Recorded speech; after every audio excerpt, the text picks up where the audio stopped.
He was only a teenager when he made the choice that would change everything. It was a Tuesday night, cold, quiet. He and two friends stood outside a corner store. One of them had a gun. It was supposed to be quick, in and out, just enough money for the week. But fear doesn't follow plans. The store owner didn't listen. The gun went off. Nobody died, but the noise was enough. Sirens, flashing lights, screams.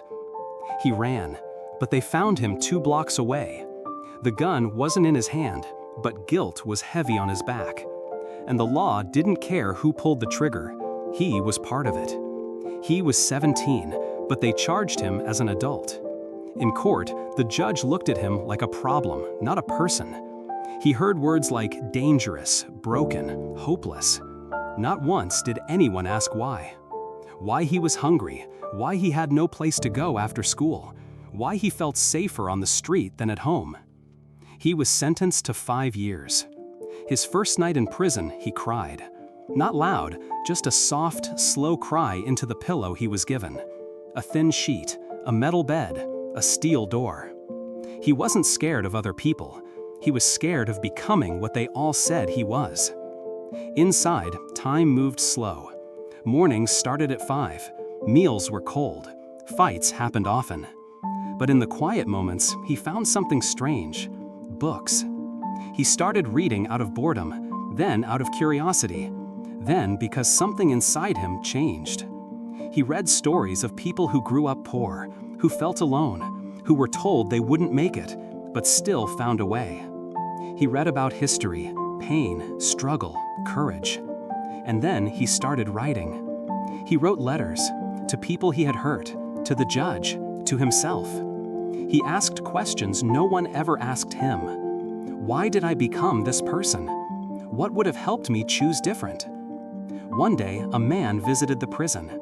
He wasn't a pastor, not a cop, not a lawyer. He was a teacher. He came every Thursday to read with the inmates. That day, he sat beside the boy and asked, "What would you have needed at 12 years old?" That question broke something open. He didn't answer right away, but it stuck with him. Days passed, then weeks, and he thought about that question every night. What would I have needed at 12 years old?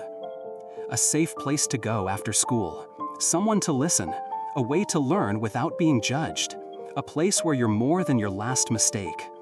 And then he knew. He couldn't change the past, but he could create that place for someone else. At 22, he walked out of prison. No job, no degree, just a notebook full of dreams. He worked wherever he could, restaurants, warehouses, cleaning offices at night. But every dollar saved went into something bigger. He started volunteering at community centers. He tutored kids. He gave talks at youth groups. People noticed. They saw not just what he had done, but what he was doing now. Soon, an old school building in the neighborhood went up for rent. It was broken, the paint peeled, windows cracked, but to him, it was perfect. He found volunteers, friends, former teachers, mentors, and they built it. Room by room, wall by wall. A school, not just for reading and math, but for healing. Today, the school has no metal detectors, no guards with weapons, no locked doors during class. But it does have something rare: trust. Kids walk in with pain and leave with purpose. They're taught how to read, yes, but also how to breathe when they feel angry, how to speak when they feel unheard, how to believe they matter, even when the world says otherwise. Some of the teachers were once students there. Some were once inmates too. Here, the past isn't erased, it's understood. There's one rule they follow above all. No one is just one thing. Not a thief, not a dropout, not a problem. Each child is a story, still being written. He still remembers the sound of that jail cell closing. But now he hears something different every morning. Laughter in the halls, books being opened, a student saying, "I didn't give up today." He never set out to become a hero. He just wanted to give kids what he never had. Not a perfect life, but a chance, a voice, a future.